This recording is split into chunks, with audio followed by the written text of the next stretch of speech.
Ramanujan for G is now available on the Google Play Store. Try it out for free.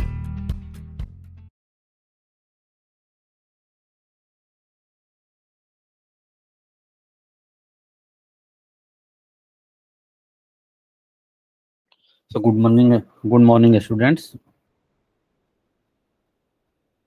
We are going to study about some of the important compounds of sodium. Let us first start with some very basic information about sodium. So what we know, sodium is an alkali metal of group 1, which is soft, white and highly reactive. This is what we have seen earlier. It has one electron in its outermost shell, on losing which it forms a monoatomic cation. Sodium, it means sodium Na plus. This is a monoatomic cation or monocation. Sodium do not occur free in nature as it's highly reactive, and because of the high reactivity, what does it do? It reacts with any of the substances, but it may be like highly electronegative substances like chloride or fission, and so it all is always found in some the reacted forms, so in the form of certain compounds. And so it is kept, and because of its high reactivity, we have also seen that we keep sodium into the kerosene oil to prevent its reaction in the atmosphere or the oxygen. And it has mainly three minerals such as sodalite, feldspar and rock salt. Rock salt, we know NaCl. Rock salt is commonly known as sodium chloride. Some compounds of sodium are industrially important for us, and for example, if you know sodium carbonate, it's a washing soda. Sodium hydroxide, caustic soda, sodium chloride, so rock salt, and sodium bicarbonate, that we know baking soda. So major component of the baking powder. These are very important for compounds that we should study, because we use these compounds in day-to-day life and quite oftenly. So let's see extraction of sodium. It is extracted by the electrolysis of this thing. I think I have explained earlier. So because you cannot use sodium solution for the electrolysis, because the water will be there in the solution. So what do? We use Downs process, and Downs process, this is the Downs cell, and it is shown. What do? We actually use sodium chloride in the presence of calcium chloride. And the sodium chloride we melt it, and after melting, whatever the molten salt we use for the electrolysis purposes in the Downs cell. And what we do in that case is the graphite as used as anode and the iron as cathode. And if you see here, in this case, graphite anode is here and the iron cathode is here, this one, and NaCl, molten NaCl is kept with other salts so that it is kept into the liquid state for the even at the lower temperature. So some pure salt we also use with that, and in that what happens, the chlorine gas evolves at cathode and anode. And because chlorine gas Cl minus is there, it will be oxidized. It will oxidize, and Cl minus will become 0. So it will be the oxidation will happen at anode, and at the cathode what happen, Na plus will go here, and it will accept electron and will become sodium metal, and because of low density will float over, and so one can very easily recover it. And we know NaCl, its density is more than sodium metal, so that's why when a metal, sodium metal, floats over this thing, and one can easily recover it. So anode and cathode are separated by means of wire gauze to prevent the reaction between sodium and chlorine, and this is what we also do, anode and cathode. Why it is wire gauze we use? Because whatever the sodium that is being produced, it should not react further with the chlorine gas that is evolving, and that is why this wire gauze is used. And here, once the chlorine is coming from this lower side, it is being evolved here, and so chlorine gas will come out, and from this chamber one can take away that chlorine gas. And here the wire gauze is there, it will no go laterally, or similarly that will not happen with the sodium. Let us look into the sodium carbonate. Sodium carbonate, it's a washing soda, the common name. And what we know, sodium carbonate usually it exists as a decahydrate. Decahydrate means sodium carbonate. Normal chemical formula you can write Na2CO3, because we know. And what do we know? It exists as a decahydrate in the crystalline form. So 10 water molecules exist per sodium or Na2CO3 molecule. So this is what we write, Na2CO3 10H2O, and it is readily soluble in water. Its solubility is very high in water. That is what we know. And but once you heat the sodium carbonate decahydrate, what will happen? 9 water molecules will be evaporated very easily, and so you will get monohydrate, sodium carbonate monohydrate. On further heating, what happens? Even the last water molecule also evaporates, and so we get anhydrous form of sodium carbonate, not the crystalline form. In crystalline form, we always need to make this crystallize. We always need to have certain water molecules as a hydration, and that is what it forms the crystalline form. And if all the water molecules are removed, we get anhydrous form of the sodium carbonate, not the crystalline form. What does it mean? So to make the sodium carbonate crystals, water molecules are required. It makes the crystal structure intact. So preparation, how do we prepare the sodium carbonate? Is generally the Solvay process we use. And what is the Solvay process? Because there we use brine solution. Brine solution, we know it's a concentrated solution of NaCl. And then apart from the brine solution, we also use ammonia and carbon dioxide gases as raw materials. And the common reaction that we see here is ammonia reacts with carbon dioxide and water to form ammonium carbonate. And ammonium carbonate, which further reacts with the carbon dioxide and water, which are in excess, so it will further react with carbon dioxide and water to form ammonium bicarbonate. Ammonium bicarbonate, this formation of ammonium bicarbonate is easy. One can see directly from ammonia, carbon dioxide plus water, the formation of ammonium bicarbonate, though this process happens in 2 steps, which are described here. So directly from ammonia, carbon dioxide and water, one can get ammonium bicarbonate. This ammonium bicarbonate, when reacts with the brine solution or the brine solution containing NaCl, it reacts with NaCl and it forms ammonium chloride plus sodium bicarbonate. And this sodium bicarbonate, this thing, its low solubility is very low, and this is used as a tool in the extraction of sodium bicarbonate, and this gets precipitated. One can extract precipitate out of the solution, and then on heating, sodium bicarbonate, carbon dioxide gas and water molecules goes away. The water molecules will be evaporated, means the decomposition of sodium bicarbonate happens. It decomposes to give sodium carbonate, which is our desired product here of the Solvay process. And what do we know? This ammonium chloride is now produced as a byproduct here, but this ammonium chloride, one can make ammonium chloride react with the calcium hydroxide, and so calcium hydroxide, it will form CaCl2 plus 2H2O plus ammonia. This is what means. What does it mean? It means one can also form calcium chloride using the same Solvay process. Once one reacts ammonium chloride that is produced during this process to calcium hydroxide. So calcium chloride is a byproduct of Solvay process. Note here that the Solvay process, this process is not used for the production of potassium carbonate or any other carbonate, because only after the sodium bicarbonate or the potassium bicarbonates or the cesium bicarbonates, those rubidium bicarbonates, they are more soluble in water. Their solubility is so high that one cannot, the process is not efficient. So we do not use Solvay process for the formation of potassium carbonate or any other carbonates of the alkali metals. We exclusively use it for the sodium carbonate. And this is why, because as you know, you can remember here, the sodium bicarbonate, its insolubility in water is used as a tool. And if any other substance which is soluble in water, it is very difficult to extract it from the solution. So that people have devised some different method which is more efficient than this. So we use different methods, not this method.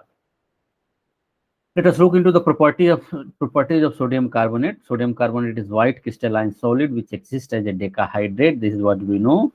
On heating, decahydrate loses its water of crystallization to form monohydrate. Above 373 Kelvin, the monohydrate becomes completely anhydrous and changes to white powder called soda ash. And this white powder soda ash is what the anhydrous form. It's not crystalline form. So once all the water molecules are removed, sodium carbonate becomes anhydrous, not the crystalline. So sodium carbonate decahydrate. This is what we know. This is the name is also we write decahydrate means, and this dot is very important to write. So dot means whatever the water molecules later on you are writing, they are all like they exist as a crystalline in the crystalline form. So sodium carbonate decahydrate on heating, it forms sodium carbonate monohydrate plus 9 water molecules. Now sodium carbonate monohydrate on heating, further heating, it forms sodium carbonate which is anhydrous, and it doesn't decompose on further heating. So finally final product is sodium carbonate which is anhydrous. Sodium carbonate is soluble in water with considerable evolution of heat, and so sodium carbonate reacts with water. How it reacts with water? Because of this, and so it's soluble. So what it forms carbonic acid, H2CO3 weak acid plus NaOH, and NaOH, that is what we know. This OH minus ions are released here, and the solution becomes highly basic. So sodium carbonate is, that's why it's a very basic, and it also, and this H2CO3, what happens is H2CO3 also it decomposes to give carbon dioxide and water, and so we see the considerable evolution, and heat is also produced during this reaction only. And for the decomposition, which the slow decomposition of this carbonic acid, that may happen, but this process, dissolution of sodium carbonate in water, is a exothermic process. Heat is evolved. So if you dissolve sodium carbonate into any pot, and if the pot is conducting and the water is there, so what we will see, it will become hot. So carbonate part of sodium carbonate gets hydrolyzed by water to form an alkaline solution, and so this carbonate part of this, what I said, this CO3O minus, actually it reacts, Na plus is an ion, it will be there. So one can write this reaction in this form as well. So carbonate reacts with water to form this acid, and this conjugate base of this acid plus OH minus. So this reaction, same reaction in the ionic form, one can write like this as well. So sodium, we are not writing 2Na plus is here, 2Na plus is here. One may not write here 2H minus and here 2H plus. What happens? Usually only one H plus goes away, and it is in the deionized form of carbonic acid. Only it removes initially only one proton from H2CO3, and so it forms one OH minus. So this is one way to write the same reaction as well. The sodium carbonate readily decomposed by acids with the evolution of carbon dioxide. So sodium carbonate, when it reacts with the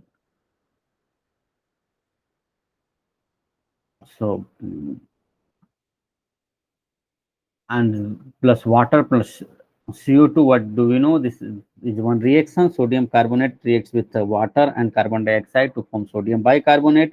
Sodium carbonate can also be decomposed by acids to give CO2. So if you use sodium carbonate plus acid, suppose HCl, so what will we do? It actually, we see the evolution of carbon dioxide gas during the reaction. So it decomposes, sodium carbonate decomposes to form carbon dioxide, and from where carbon dioxide will be formed? This carbonate. Carbonate contains carbon dioxide, so from there it will be decomposed. So one thing that one can also understand is acid reaction of Na2CO3 reaction with acid, what will happen? It will form this carbonic acid plus some salt, like for suppose this reaction Na2CO3 plus HCl. So what will happen? It will form NaCl, 2NaCl, 2HCl, we will have to write 2NaCl plus H2CO3, and H2CO3, as we know, it's acid of carbon dioxide and water reacts to form carbonic acid, and this reaction is not very stable reaction. Carbonic acid is a very weak acid, and not only it is very weak, it also decomposes very easily into the water and carbon dioxide. So this reaction, formation of carbonic acid, is a equilibrium. It's a reversible reaction, and reaction happens in both the direction. Even if you start with only carbonic acid, after some time you will see that the water molecules and carbon dioxide gas is forming, and so the reaction will reach at equilibrium. So the carbon dioxide gas is anywhere being removed, or it is being evolved using any acid with the sodium carbonate. Usage of sodium carbonate is in the petroleum refining. We use it's the water softening, laundering, and cleaning. That's why it's called washing soda. in the manufacture of glass, soap, borax, and caustic soda NaOH. It is used. It is also used in paper, paints, and textile industries. How it is used, it is not in your syllabus, and because they are all the chemical reactions, one can see, understand later on. So it is an important laboratory reagent both in qualitative and quantitative analysis. This is what we know. Sodium carbonate. Now let us look into the sodium chloride. Sodium chloride, we know it's a rock salt. It's a table salt as well. It's called. We use it every day in the cooking purposes. So its main source is seawater, which contains 2.7 to 2.9% of sodium chloride by mass. In tropical countries like India, common salt is generally obtained by evaporation of seawater because we have enough heat, enough solar light. So what do? We use that solar light to evaporate excess water, and so sodium chloride, the deposited sodium chloride, we refine it, we purify it, and use for the heating purpose. Approximately 50 lakh tons of salt are produced annually in India by solar evaporation. Crude sodium chloride is obtained by crystallization of brine solution, and brine solution one can also crystallize to form crude sodium chloride, which may contain sodium sulfate, calcium chloride, and magnesium chloride as impurities. So calcium chloride, magnesium chloride are impurities because they are deliquescent. Why they are impurities? Because they are deliquescent, and deliquescent, so they can absorb moisture easily from the atmosphere, and that is what we say. So why the salt melts even mostly in the rainy season on exposure with the atmosphere is because it contains calcium chloride and magnesium chloride to a small amount, and this calcium chloride and magnesium chloride absorbs water from moisture, and so water will come and it will react with the other part of NaCl will also dissolve into it and make the salt melt in rainy season because of calcium chloride and magnesium chloride. To obtain pure NaCl, the crude salt is dissolved in minimum amount of water and filtered to remove insoluble impurities, and the solution is then saturated with HCl. The crystals of pure sodium chloride separate out, and this is what we know, this is the common ion. Let's note it's the kind of solubility product of this. Decides this calcium chloride, magnesium chloride, and NaCl, they all will be in the solution, and the solubility product of the NaCl is high, and so what happens, it precipitates more easily even at the after on using Cl minus gas, and that is what we do. Actually, we use the equilibrium and the Le Chatelier's principle. We add some anions from outside. HCl gas means we are adding anion from outside. On adding anion, the reaction will go into the forward direction, and because of the high Ksp value of NaCl, it will precipitate out first, and the calcium and magnesium chloride will precipitate later on, and so one can remove NaCl from there. Sodium chloride melts at 1081 Kelvin, and it has a solubility of 36 gram in 100 gram of water at 273 Kelvin. The solubility of NaCl does not increase appreciably by increasing the temperature. NaCl is used as a common salt or table salt for domestic purposes and for the preparation of sodium peroxide, sodium hydroxide, the caustic soda, and sodium carbonate. And sodium carbonate, we have seen how it is used in the preparation as a brine solution, which reacts with the ammonium carbonate to form ammonium chloride, and ammonium bicarbonate to form ammonium chloride and sodium bicarbonate. Let's look into the formation of sodium sulfate preparation. It is prepared as a byproduct of HCl industry, hydrochloric acid industry. 2 NaCl plus H2SO4 gives Na2SO4 plus HCl. So NaCl there, H2SO4 is there, and so HCl is formed, and it's with the formation of HCl, we also see the formation of sodium sulfate as a byproduct. When aqueous solution of sodium sulfate is cooled below 32 degrees centigrade, globose salt Na2SO4 10H2, which is sodium sulfate, it also exists as decahydrate, gets crystallized, and it cooled to 12 degrees centigrade. Sodium sulfate's heptahydrate crystals are formed. So heptahydrate crystals are also formed here. The sodium sulfate 10H2 on heating, it can give sodium sulfate plus 10 water. So on heating, this water molecules will go away. The use of sodium sulfate is it finds use in paper industry, detergent, and glass manufacturing. The paper industry, in detergent and glass manufacturing, we use sodium sulfate. Let us look into the sodium bicarbonate. This is more important. Which is also known as baking soda. Sodium bicarbonate is what? Baking soda. It's also known as sodium hydrogen carbonate. Sodium hydrogen and carbonate one can write. So sodium hydrogen carbonate decomposes on heating to generate bubbles of carbon dioxide, leaving holes in cakes of pastries and making them light and fluffy. And that is why we use it in the baking processes.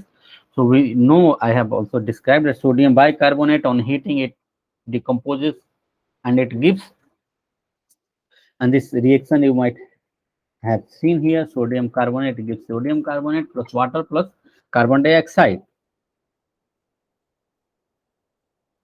So carbon dioxide gas is evolved and the water also vapor is there. So once carbon dioxide gas is, it will go out of the food material, so it will make holes and bubbles into that inside there, make this thing fluffy. And sometimes this carbon dioxide gas is also trapped there inside those bubbles, and so it becomes porous, fluffy, and that is why sodium bicarbonate is used in the baking processes, and so it is called baking soda. It is not that harmful for the human being as well. It is amphoteric in nature, or amphoteric means what? Its behavior, it may behave as acid as well as base, because one HCO3 is there. HCO3 minus is what? It's a conjugate base of carbonic acid. It still has one H plus which can be removed, or Na plus is there. So once it is dissolved, it will form NaOH in the water. Because HCO3 minus, it can also abstract one H plus from the water, and so it will release one OH minus into the solution. So it also behaves as base. And so it is amphoteric in nature. Amphiprotic in nature. Amphoteric and amphoteric, you can also say amphiprotic. It can take and give both the protons. It can take proton, give protons, and so it's amphiprotic in nature. And preparation, it is prepared as an intermediate compound in manufacture of sodium carbonate by Solvay process. That is one thing that we have seen. As an intermediate compound, it is being prepared. So NaCl plus ammonia plus CO2 plus water, this all reacts in the brine solution. This ammonia, carbon dioxide plus water, they react to form ammonium bicarbonate, and ammonium bicarbonate, when reacts with NaCl, it forms sodium bicarbonate plus ammonium chloride. And this, we know, we have extracted this, and on heating it forms sodium carbonate, and this ammonium chloride, when reacts with calcium hydroxide, it forms KCaCl2. Those reactions we have seen today. It is made by saturating a solution of sodium carbonate with the carbon dioxide. Another method is, one can use sodium carbonate, one can use water plus carbon dioxide in the saturated solution, and then both the react, water and carbon dioxide, they react with the sodium carbonate to form sodium bicarbonate. The white crystalline powder of sodium bicarbonate, being less soluble, get separated out. It's less soluble, so it will get separated out. And use of sodium bicarbonate is in the baking powder. Please remember that the baking soda is sodium bicarbonate, but baking powder doesn't contain only sodium bicarbonate. It also contains some of the starch and some of this dihydrogen phosphate. So calcium dihydrogen phosphate compounds and some other compounds as well are added there in the baking powder. But the baking soda is what? Both sodium bicarbonate or sodium hydrogen carbonate. It is a mild antiseptic for skin infections. Sodium bicarbonate is what? Mild antiseptic for skin infections. It is used in fire extinguisher as well.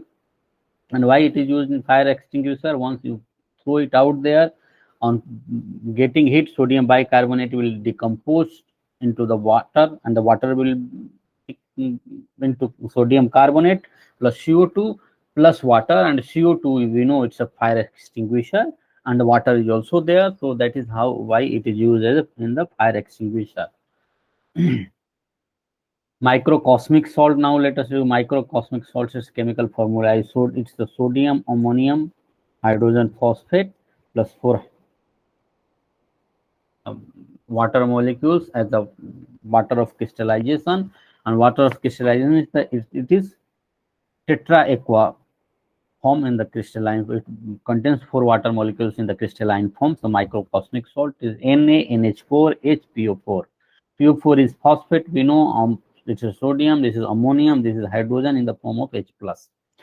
So microcosmic salt is prepared by dissolving equimolar amount of sodium biphosphate and sodium hydrogen phosphate and ammonium chloride in water in 1:1 ratio, followed by crystallization.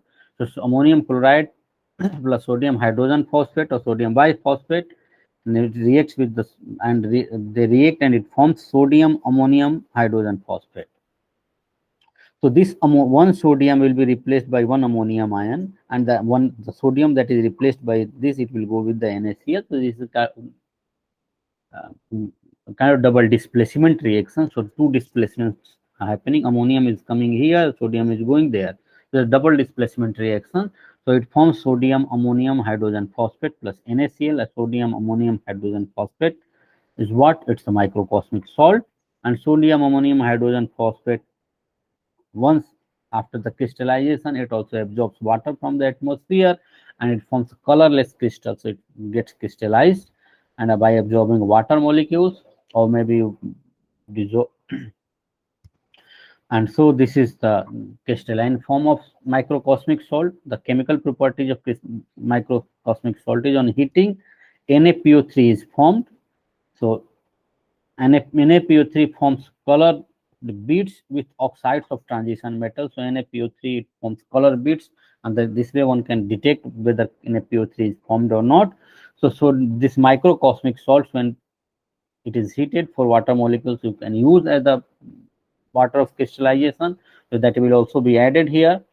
If this molecule decomposes on heating, it forms sodium metaphosphate or NaPO3 plus water plus ammonia, and the sodium metaphosphate NaPO3. NaPO3 is a transparent glassy bead. It reacts with CuO, calcium, copper 2 oxide. It reacts with copper 2 oxide to form copper sodium phosphate, and copper sodium phosphate it forms blue bead. Then sodium metaphosphate also reacts with cobalt oxide to forms also blue bead. Similar to what we see copper 2 oxide, we also see similar reaction with the cobalt 2 compound. It also reacts with the manganese oxide, and it also forms NaMnO4, which also forms blue bead. And so what we get that this sodium metaphosphate, when reacts with the oxides of alkali metals, it gives colored beads. Sodium hydroxides. Now let us. So sodium hydroxide is a caustic soda. It is also known as lye, and this name is given due to the corrosive nature of this compound on animal and plant tissues. And it is prepared using the gaseous process. So sodium carbonate, we know how it is prepared. When it reacts with calcium hydroxide, it forms NaOH plus calcium carbonate. NaOH will and calcium carbonate in the gaseous process. The process that we usually use in the industries for the preparation of sodium hydroxide is Kastner-Kellner cells, or the Macquarrie cathode process. Kastner-Kellner cells, and this sodium hydroxide is generally prepared commercially by electrolysis of sodium chloride in a Kastner-Kellner cell. And this is the Kastner-Kellner cell. A brine solution is electrolyzed using mercury cathode and carbon anode. The carbon anode is there, and the mercury cathode is the moving mercury cathode we use, and this brine solution is used here. So a strong brine is added in a NaCl solution, and the spent brine solution will be coming out. And what happens here at cathode, chloride Cl minus will remove its electron and it will become Cl2 plus 2 electrons, and these 2 electrons will be used by sodium at cathode, and it will form sodium Na. So Na plus plus electron, it forms sodium metal, and the sodium which is with the mercury, it forms sodium amalgam. It reacts with mercury to form sodium amalgam. So sodium metal, the cell composed of rectangular iron tank lined with ebonite internally and divided into 3 compartments. So 3 compartments it is divided into, and you can see here, and the ebonite is added internally because otherwise the sodium chloride, because of its corrosive nature, the product it may react, and this iron will be reacting, and so it will harm the entire cell. So what will we add? Ebonite internally. Ebonite is a kind of rubber material, so it won't allow the NaCl to react easily with the iron, the case that is used in the cell. And is a moving mercury cathode, and so sodium metal is charged at cathode combines with mercury to form sodium amalgam. The chlorine gas is evolved at cathode, at the anode. Sorry, chlorine gas will always, in these cases, will evolve at anode, because what we know, at anode oxidation happens and chlorine gas is chloride ion is oxidized to give chlorine gas. So oxidation will always happen at anode. The amalgam formed is then transferred to another chamber, and this is the chamber. This amalgam formed is transferred here. The third compartment, one compartment here, this compartment here, third compartment. So 3 compartments are used. Then transferred to another chamber, which is called denuder, and treated with water to obtain a sodium hydroxide solution. So sodium amalgam plus water, but happens, mercury doesn't react with water, but sodium reacts with water to form sodium hydroxide, plus mercury will be there, which will be separated out, plus hydrogen gas, which will be evolved out. So on evaporation of solution, sodium hydroxide is formed, and this is very efficient process in order to obtain pure caustic soda. This is one of the very efficient process, and that it is used. The property of sodium hydroxide is it's a white translucent solid. You might have seen in laboratories. Sodium hydroxide is bitter and has a soapy feel, as it is a base, so it will have a soapy feel to it, and it's strongly alkaline in nature. Strongly alkaline in nature, that means it forms OH minus bases. It melts, means it provides OH minus ions on dissolution in the water. It melts at 591 Kelvin. It is readily soluble in water to give a strong alkaline solution and only sparingly soluble in alcohol. Crystals of sodium hydroxide are deliquescent. Deliquescent means it can also absorb water as a crystallization. And sodium hydroxide solution at the surface reacts with carbon dioxide in the atmosphere to form sodium carbonate. So sodium hydroxide, it reacts with the carbon dioxide of atmosphere to form sodium carbonate. So some chemical reactions of sodium hydroxide. So it reacts with the iron 3 chloride to form iron 3 hydroxide, which is insoluble, and 3 NaCl. And it also reacts with mercury 2 chloride. Mercury 2 chloride is a mercury chloride, old name ferric chloride. Nowadays, people don't use mercuric and us terms. We usually use the oxidation number in the bracket. So it is Fe3 chloride, iron 3 chloride, mercury 2 chloride, plus 2 NaOH. So it forms 2 NaOH. This is a double decomposition. So Na will go with the chloride. Its affinity with chlorine is more. So 2 NaCl formation plus HgOH twice. So actually the affinity of mercury with the OH minus is more, so it forms unstable. Sorry, NaCl is more, and this is unstable, and this is not very stable. It decomposes to form water and HgO, mercury 2 oxide, which is yellow in color. Sodium hydroxide also reacts with the sodium nitrate, and again here we see double displacement reaction. So both the ions displaces their position. Sodium goes with the nitrate and mercury comes with OH minus. So NaNO3 and AgOH is formed, and AgOH, which is not very stable, so it forms Ag2O oxide, which is brown in color, and water molecule will also be evolved. Ammonium chloride also reacts with sodium hydroxide to form NaCl plus ammonia, and we know it's NaCl plus NH4OH, and NH4OH on decomposition, it's nothing but NH4OH is what? Ammonia plus water. So on decomposition, ammonium hydroxide gives ammonia plus water. So zinc, aluminium, antimony, lead, tin, arsenic forms insoluble hydroxides which dissolved in excess of NaOH. which is amphoteric hydroxide. So what is they forms this zinc, aluminium, antimony, lead, tin, arsenic. They forms insoluble hydroxides which dissolve in excess of NaOH. To dissolve them, what do we use? We use excess of NaOH. And why?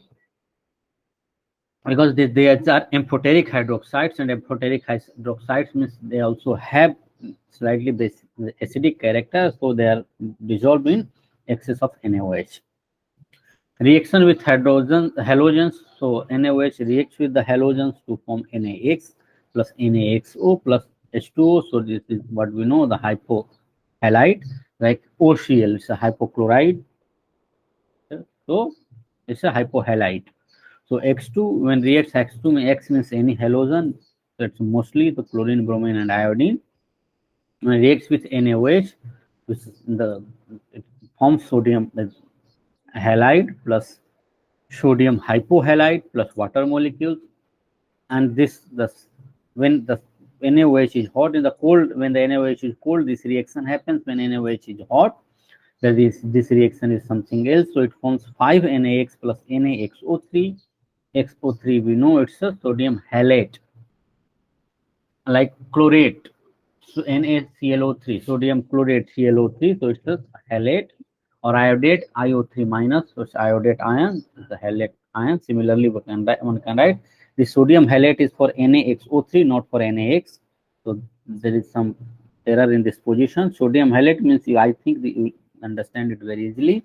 Reaction with metals, weakly electropositive metals like zinc, aluminium, tin, etc., etc. It reacts sodium hydroxide, like it reacts with zinc, and it forms sodium zincate, Na2, ZnO2 plus hydrogen gas is evolved. Sodium hydroxide also reacts with sand, which the chemical empirical formula is SiO2. So NaOH plus, or the chemical or empirical, which is nothing but empirical formula as well. So NaOH plus SiO2, it forms Na2SiO3, sodium silicate, which is glass plus water molecule. So NaOH plus silica, it forms sodium silicate, which is glass. And why I am saying SiO2 is empirical formula? Because SiO2 is a very long chain compound. It's not that one SiO2 doesn't have it. It's not a discrete compound. It doesn't have separate existence as SiO2. And each silicon atom is associated with 4 oxygen, and each oxygen is associated with 2 silicon atoms, and so it forms a long chain. And because of the long chain formation, you cannot tell that this a single one Si, and which oxygen you will consider. Suppose all the silicon is associated with 4 oxygen, which oxygen you are considering to? So what do? We in such cases, to represent such molecules, that chemical formula, we also use in some cases empirical formula, and SiO2, it is the empirical formula of silica. It's not the molecular formula, because SiO2 doesn't exist as a molecule. It's like water H2 has a separate independent existence. SiO2 doesn't have independent existence. It is not a discrete molecule. That is why I said it is a empirical formula. So caustic property, sodium hydroxide breaks down the proteins of skin flesh to pasty mass. So it breaks down proteins of skins of flesh to a pasty mass. Therefore, it is commonly known as caustic soda. It is used in manufacturing of soap, paper, artificial silk, and a number of chemicals, in petroleum refining, in the purification of bauxite. Bauxite is the ore of aluminium. So in the purification of bauxite, we also use sodium hydroxide, the caustic soda. In the textile industries for moisturizing cotton fabrics. So cotton fabrics, what happens once cotton fabrics are treated with NaOH, what happens? They shrink, and because of the shrinking of the dye, they absorb the color. It becomes more intense. This process is called mercerizing. So that's why it used there as well in the textile industries for mercerizing cotton, for the preparation of pure fats and oils, and as a laboratory reagent. This is what we know. It's a very important laboratory reagent. Copper threads shrink when treated with NaOH, which increases its luster and affinity with dye, and that this process is called mercerization. Sodium peroxide. Now I think this is the almost last compound. So sodium peroxide Na2O2, that we know it is manufactured by heating sodium metal on an aluminum trays in air free form of CO2. So free from CO2, when the air is free from CO2, so sodium, if the CO2 is also there, it forms carbonate. It may, but if the CO2 is not there, air contains only oxygen. So what does sodium do? The sodium metal, it reacts with the oxygen to form sodium peroxide, and that we know sodium usually forms peroxide. The properties of sodium peroxide is when it is pure, it is colorless. On coming with most moist air, it becomes white due to formation of sodium hydroxide and sodium carbonate. And moist air means the water molecule is also there, and the carbon dioxide will also be there, because now you are using moist air, the real air. And so sodium peroxide on reaction with 2H2, it forms sodium hydroxide, that we have seen also earlier. So sodium oxide, all the oxides of alkali metals when react with water, they form hydroxide. And the sodium hydroxide when react with carbon dioxide, it forms sodium carbonate. And it is a powerful, sodium peroxide is a powerful oxidizing agent. It oxidizes chromium 3 hydroxides to sodium chromate. And in chromate, chromium is in +6 oxidation state. So it oxidizes chromium from +3 to +6 oxidation state. Manganese from 2 to sodium magnate, SMnO4 minus, and their manganese is in +7 oxidation state. So manganese from +2 to becomes +7, and sulfides and sulfates. Sodium hydroxide is used as a bleaching agent, and sodium peroxide is used as a bleaching agent, and it is used for the purification of air in confined space such as submarines, because it can combine with carbon dioxide to give sodium carbonate and oxygen. And so the carbon dioxide, its sodium peroxide reacts with carbon dioxide to give sodium carbonate plus oxygen. And so what does it mean? The oxygen is evolved, so it can be used for in the purification of air in the confined places, particularly in the submarines. And that is why this oxygen, now this evolved oxygen will be used in the breathing or the respiration. There are biological importance of sodium and potassium as well, and what a 70 kg man's body contains about 90 gram of sodium and 170 gram of potassium, compared with only 5 gram of iron and 0.06 gram of copper. So what do you know? Iron is there in hemoglobin, and even hemoglobin is there in our blood. Not only there, iron is also there in myoglobin, which is in the muscle mass. But the thing is, even though a 70 kg man usually contains only 5 gram iron, however, if you look at the amount of sodium and potassium, sodium around 90 gram and 170 gram of potassium, and the copper, it's also very important enzyme, important in many metalloenzymes, and so it contains only 0.06 gram of copper. And we know P4 cytochrome P450 or 450 or many other enzymes, the copper is also involved. So sodium ions are found primarily on outside of cells, being located in blood plasma and in the interstitial fluid surrounding the cells. So between two cells, there are also some spaces which we call interstitial space in the human body or any other living forms. So between two cells, cells, and the interstitial space, and then interstitial space contains some fluids, and from there to inside the cell, the extracellular, that we call extracellular region, and the region inside the membrane that is covered by membrane, which is inside the cell, we call intracellular region. And there is always some transport happens between intracellular and extracellular region, and that is by the nutrients that we eat, it goes to each cell, and even the oxygen that we take during the breathing, it goes to each cell for the oxidation, and each cell is involved in oxidation and the production of energy, and that energy it uses for the function that is required for our survival. And so the interstitial fluids has certain importance, and interstitial fluid contains most of the sodium ions, and these ions participate in transmission of nerve signals, in regulating the flow of water across cell membranes, and in the transport of sugars and amino acid into the cells.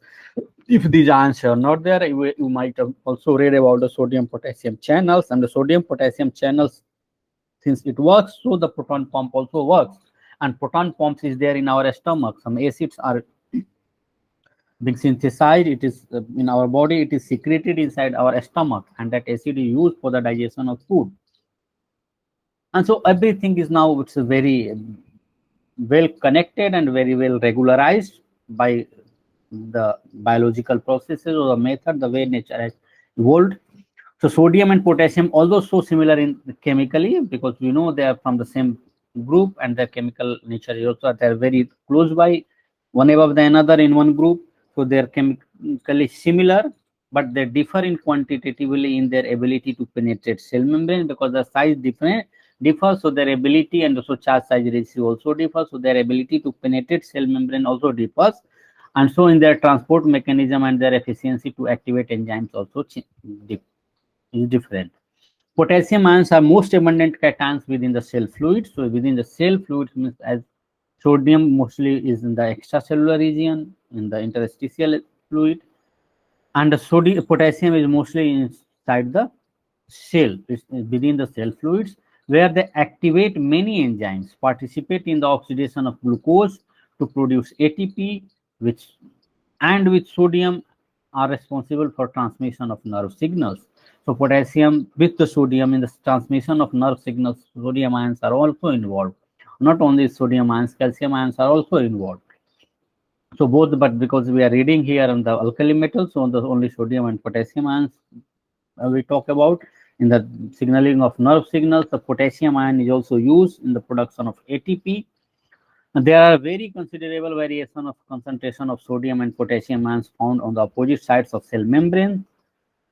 So it's a quite significant variation. For example, in blood plasma, sodium is present to the extent of 143 millimole per liter, whereas the potassium level is only 5 millimole per liter within the red blood cells. So these concentrations change to 10 millimolar or millimole per liter for sodium ion, and 105 millimole per liter for the potassium ions. So in blood cells,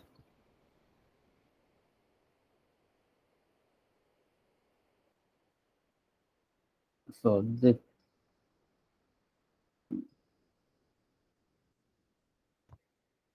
let me just correct it.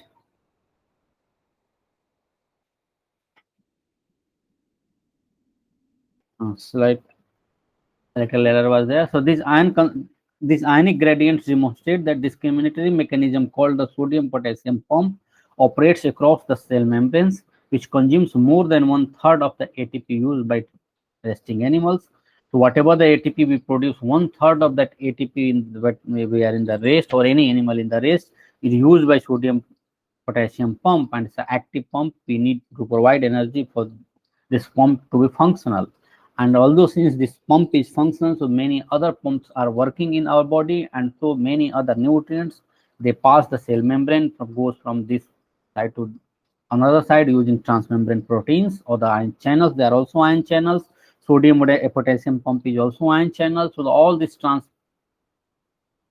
happens across the cell membrane, transportation happens across ion channels. And so the sodium potassium pump is it takes energy because it transfers cations and anions across their energy gradient, and across opposite to the energy gradient. So suppose sodium ion concentration is more in some side and less in some other side.